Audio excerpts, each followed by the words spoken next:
விசுவாசிக்காத எவர்களாக இருந்தாலும் அவர்கள் தான் பாவிகள் என்று எண்ணப்படுவார்கள். அது அர்த்தம், பாவம் செய்ததினால் நாம் தண்டிக்கப்படுவதில்லை. பாவம் செய்து கொண்டிருக்கும் போது கிருபையின் ஊற்றுகளை கர்த்தர் திறந்து விடும்போது அந்த ஊற்றை விசுவாசிக்காதனாலே தண்டிக்கப்படுவோம். கொலைகாரனாக இருப்பதனால் நாம் தண்டிக்கப்படுவதில்லை.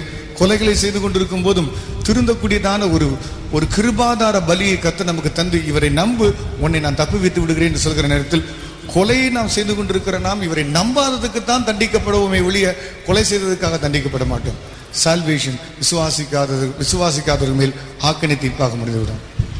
ஸோ உங்களுடைய கிருபையின்படி நிறைச்சி இதை பற்றி நம்ம டீட்டெயிலாக பார்த்தோம். இன்னும் நான் திரும்பி அந்த சப்ஜெக்டில் போனால் உங்களுக்கு போர் அடிச்சிடும், ரைட்? ஆனால் கிருபையும்